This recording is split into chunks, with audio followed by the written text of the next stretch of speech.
ادرنس، غیر، دوسرا ہونا. آج ہم بات کریں گے ویڈیو میں اسی سبجیکٹ پہ.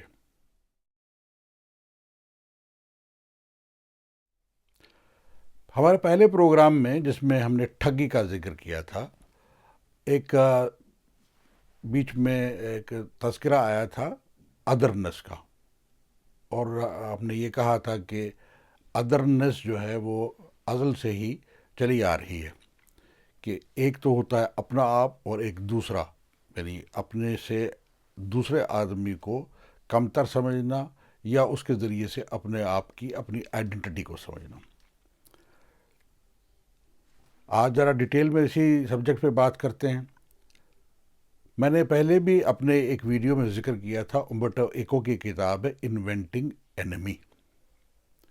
انوینٹنگ اینمی میں وہ ذکر کرتے ہیں کہ ایک مرتبہ لندن کی ایک ٹیکسی میں جب وہ سوار تھے تو ان کو ٹیکسی ڈرائیور ملے جو اصل میں پاکستان کے رہنے والے تھے. جب وہ ٹیکسی میں بیٹھے اور ان کے ساتھ جب گفتگو شروع ہوئی تو انہوں نے کہا کہ آپ لوگوں کے اینمی کون ہیں، آپ لوگوں کے دشمن کون ہیں. تو امبرٹو ایکو کہتے کہ پہلے تو مجھے بات سمجھ آئی نہیں. میں نے کہا جی کہ ہمارا تو دشمن کوئی نہیں ہے. تو انہوں نے کہا تو پھر آپ لوگ ترقی کیسے کرتے ہیں، پھر آپ کی آئیڈینٹی کیسے ہوتی ہے. تو اس سلسلے میں انہوں نے ایک لمبا سا ایک آرٹیکل ایسے لکھا جو اب کتاب کی شکل میں بھی ہے. اس میں اور بھی ایسیز ہیں مگر بنیادی ایسے، اور اس کا تھیم جو ہے وہ انوینٹنگ اینمی ہے. اپنی اس کتاب میں وہ ذکر کرتے ہیں کہ آدمی ادرنس یا اپنے اینمی کو اس لیے انوینٹ کرتا ہے تاکہ وہ اپنے آپ کو پہچان سکے یا اپنی آئیڈینٹی جو ہے وہ اپنی دکھا سکے. جب اس کی اپنی آئیڈینٹی ہوگی تو وہ آئیڈینٹی کیسے ہے کہ وہ دوسروں سے کیسے مختلف ہے، یا باقی لوگ جو ہیں وہ کیسے اس سے مختلف ہیں. اور زیادہ تر اس میں ایلیمنٹ ہوتا ہے دوسرے آدمی کے کم تر ہونے کا. اب اس قسم کی جو بات ہے اس میں بہت سارے مسائل پیدا ہو جاتے ہیں. ہم ذکر کریں گے چند ایک ایسی سچویشنز کا جس میں یہ ادرنس نے بہت تباہی لائی. سب سے پہلے تو بات کریں گے ہم نازی جرمنی کی. جیسا کہ آپ جانتے کہ نازی جو ہیں ہٹلر میں اور ان کے باقی جتنے بھی رفقا ان کے جو ساتھی تھے وہ یہ بلیو کرتے تھے کہ وہ آرین ہیں اور آرین ریس باقی تمام ریسز سے سپیریئر ہے. اب یہ دکھلانے کے لیے کہ یہ سپیریئر ہے تو ان کو ایک ادر چاہیے تھا. تو وہ ادر کون بنا؟ جیوز. انہوں نے کہا کہ جتنی بھی اس ملک میں خرابیاں ہیں وہ ان کی وجہ سے. ویسے بھی ایک زمانے میں جیوری اس لیے جیوز جو ہیں اس لیے بدنام ہوئے کہ وہ سود کا کاروبار کرتے تھے. اس کے علاوہ اور بھی بہت ساری چیزوں کے بارے میں انہوں نے ایک پروپیگنڈا شروع کیا تاکہ وہ اپنی قوم، آریائی قوم، آرین ریس، جرمن ریس کو جو ہے وہ سپیریئر دکھلائیں. اس کا نتیجہ یہ نکلا کہ بعد میں ہولوکاسٹ ہوا اور کئی ملین جیوز جو ہیں وہ گیس چیمبر میں بھیج دیے گئے. ان کی کتابوں کا ذکر ملتا ہے بہت سارا کہ جب اس قسم کا پروپیگنڈا بنا تو کچھ کتابیں جو ہیں جو اس زمانے کے بارے میں لکھی گئی ہیں ان میں ایک کتاب ہے دی آرڈنری مین 101. یہ کچھ ایک کمپنی یا بٹالین تھی، اس میں عام لوگ جو مڈل ایج کے تھے وہ پولینڈ کے علاقے میں ان کا کام یہ تھا کہ وہ جیوز کو ڈھونڈ ڈھونڈ کے ان کا قتل کر دیتے تھے. آرڈنری مین. یہ کتاب جو ہے وہ لکھی ہوئی ہے کرسٹوفر آر نے. بڑی ڈیٹیل اور بڑی دل دہلانے والے اس میں واقعات جو ہیں وہ بیان کیے گئے ہیں. اسی طرح سے ایک اور کتاب ہے وہ ہے ہٹلرز ایگزیکیوشنرز. یہ کتاب لکھی ہے ڈینیل جوناہ نے. اس میں بھی اسی قسم کا ذکر آتا ہے. اور ایک کتاب اور ہے جو سب سے زیادہ پریشان کرنے والی کتاب ہے، یہ ہے ملٹن میئر کی they thought that they are free.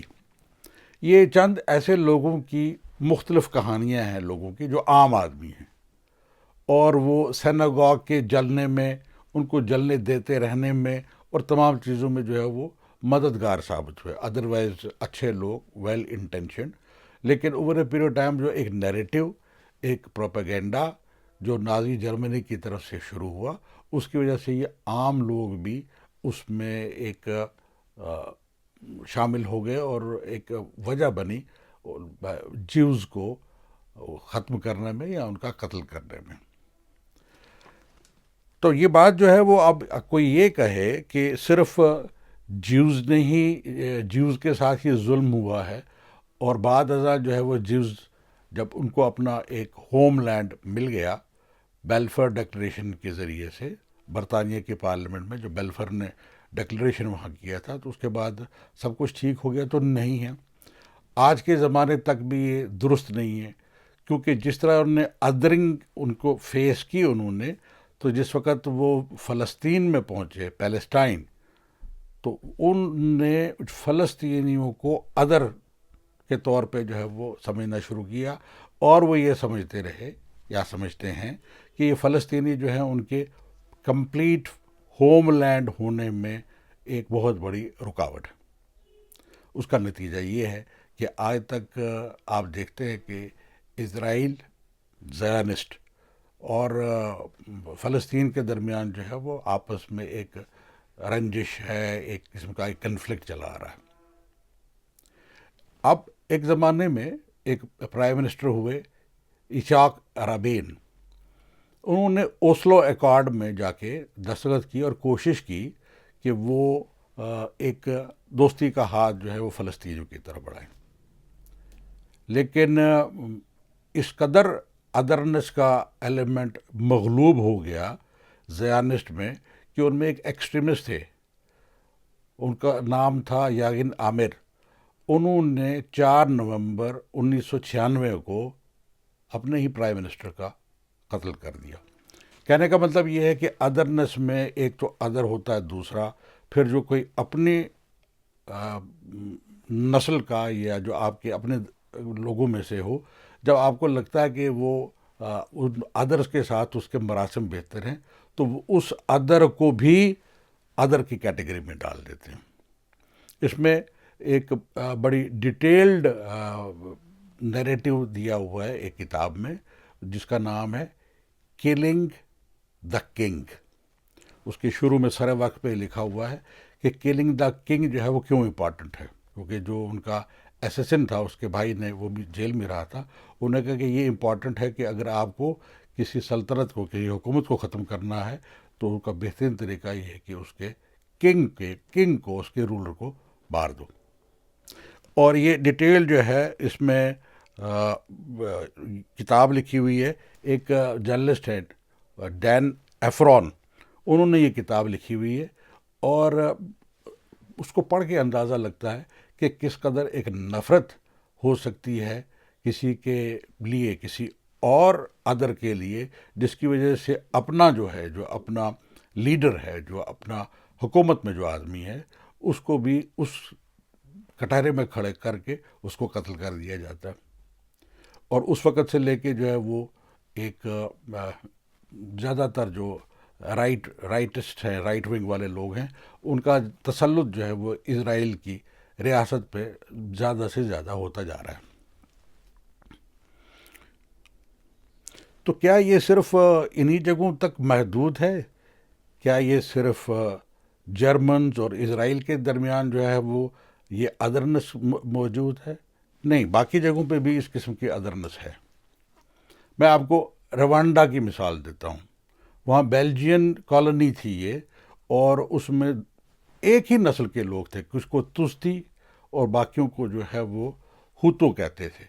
اب ان لوگوں نے کچھ لوگوں کو زیادہ جو حکومت میں جگہ دی، دوسروں کو نہ دی، اور بعد میں اب آپس میں اس قدر نفرت پھیل گئی کہ 100 دن کے اندر تقریباً 8 لاکھ لوگ جو ہیں وہ مارے گئے، کیونکہ اس میں ایک ایلیمنٹ آف ادرنس آ گیا. دونوں طرف سے مارے گئے کہ جی کہنے کہ یہ ہم میں سے نہیں ہے، حالانکہ نسلاً دونوں ایک ہیں، چونکہ دو مختلف قسم کے کولونائزر تھے تو ان کولونائزرز نے ان کو اپنے اپنے حساب سے جو ہے وہ تیار کیا، اور اس کی وجہ سے ایک بہت بہت بہت بڑی ٹریجڈی جو ہے وہ حال فی الحال میں ہی ہوئی ابھی 21ویں صدی سے پہلے۔ اور اس وقت جو انچارج تھے یونائٹڈ نیشن کی طرف سے جو اس کو روک سکتے کوفی عنان تھے، لیکن اتنے بڑے ڈپلومیٹ کے ہوتے ہوئے بھی یہ حادثہ جو ہے وہ پیش آیا اور وہ لوگ جو ہیں مارے گئے۔ اگر آپ سوڈان کی مثال لیں، دارفور، تو اس میں جو عرب نسل کے لوگ تھے وہ لوکل کو انفیریئر سمجھتے تھے، اور اس کی وجہ سے وہاں پر بھی اسی قسم کا ایک میسیکر ہوا، ادرنس، انہیں کہ ہم سپیریئر ہیں، ہم پڑھے لکھے لوگ ہیں۔ تو اس کا نتیجہ پھر الٹیمیٹلی کہ ساؤتھ سوڈان اور نارتھ سوڈان جو علیحدہ علیحدہ ہوا، اور یہ مگر جو ادرنس کا جو تھا ایک دماغ میں لوگوں کے، اس کی وجہ سے یہ سانحہ پیش آ ہی گیا۔ اگر آپ دیکھیں کہ بوسنیا میں جو جنگ ہوئی اس میں کیا تھا، اس میں بھی یہی ادرنس کا ایلیمنٹ شامل تھا کہ کون لوگ جو ہیں وہ البانی ہیں اور باقی جو ہیں وہ لوگ سربیا کے ہیں، تو آپس میں جو ہے وہ بہت دیر تک جنگ چلتی رہی، اور شاید یہ ایک واحد جگہ ہے جہاں پہ نیٹو نے بڑی کامیابی کے ساتھ ایک پیس اسٹیبلش کیا، اور اس زمانہ میں بل کلنٹن ہوا کرتے تھے، اور انہوں نے اس میں ایکٹیولی پارٹیسپیٹ کر کے نیٹو نے اس جنگ کو ختم کیا اور اس کنفلکٹ کو دور کیا بوسنیا ہرزیگووینا اس علاقے میں۔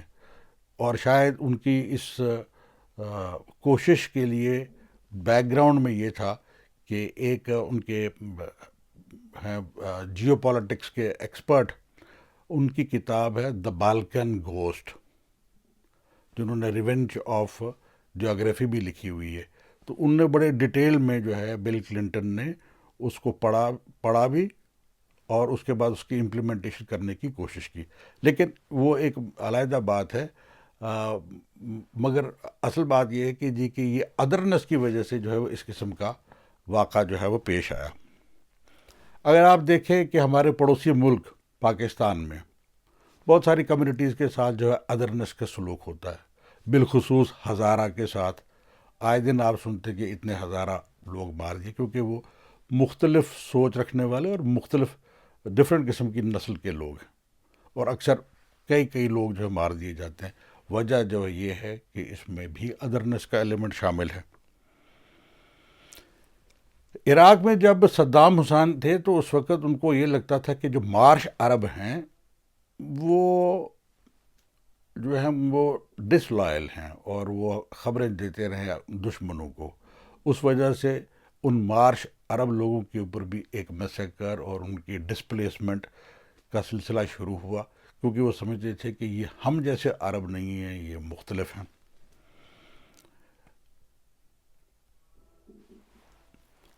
یہ ان تمام باتوں کا ذکر کرنے کے بعد میں چاہوں گا کہ کوئی ہندوستان میں کس طرح سے ہر ایک کے لیے جو ہے ایک جگہ دینے کا موقع ملا۔ اگر آپ دیکھیں کہ پارسی جس وقت پرسیکیوٹڈ تھے تو وہ آ کے یہاں پہ رہنا شروع ہوئے اور آج تک یہیں پہ رہ رہے ہیں۔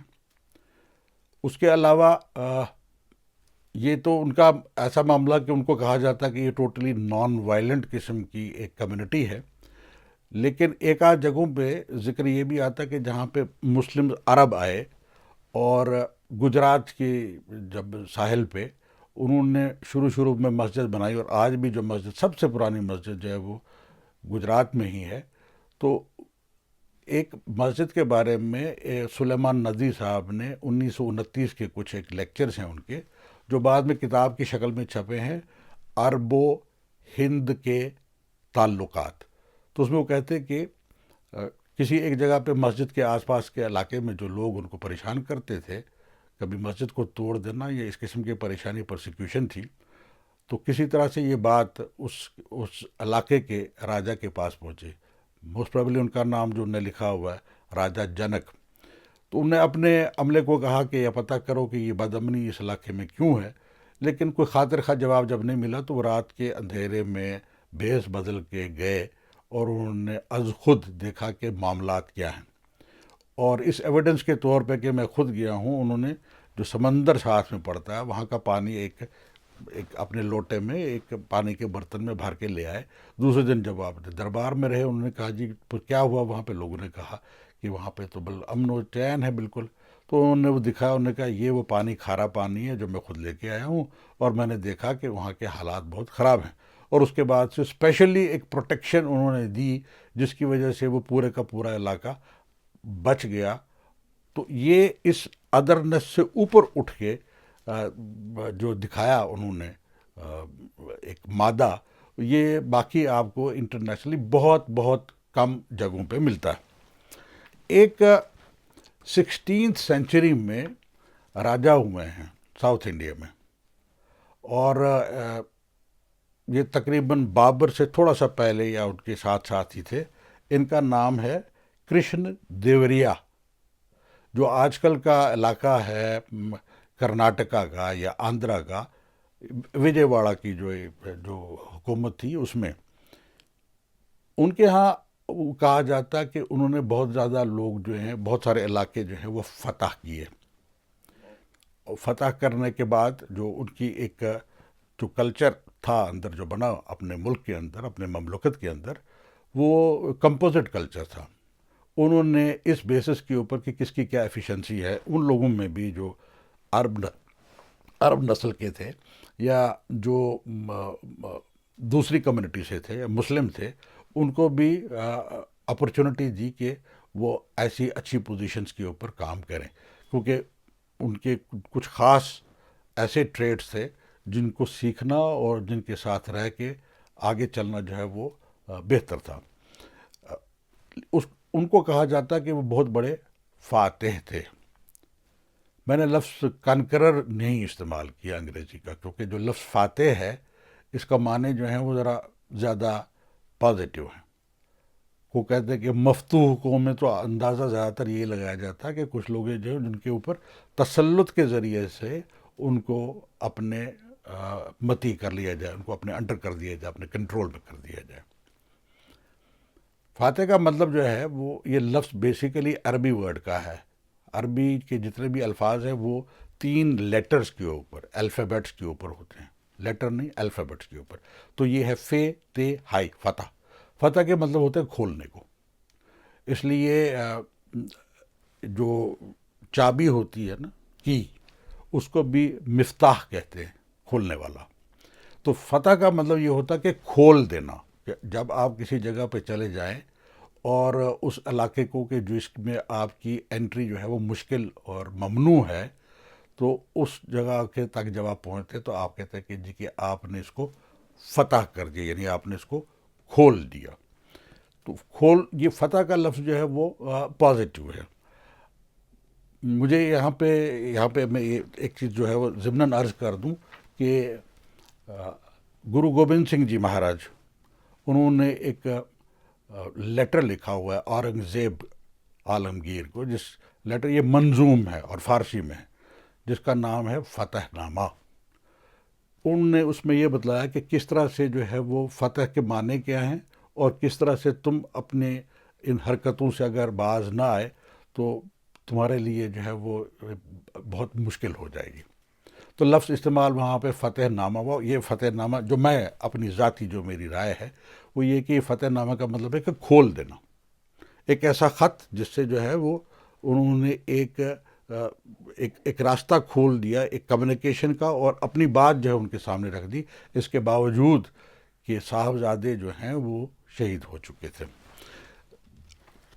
تو اس لیے میرے خیال میں ضرورت اس بات کی ہے کہ حکمرانوں کو اور جتنے بھی پولیٹیکل لوگ ہیں ان کو فالو کرنا چاہیے کہ انہوں نے کرشن، جو میں نے جس کا ذکر کیا، وجے واڑا کی جو سلطنت تھی، جن کے آس پاس تقریباً سب مسلم سلطنتیں تھیں، ان کے ساتھ ان کی لڑائیاں بھی ہوئی، جنگیں بھی ہوئیں، اور اس کے بعد انہوں نے ان کو کنکر نہیں، انہوں نے فتح کیا۔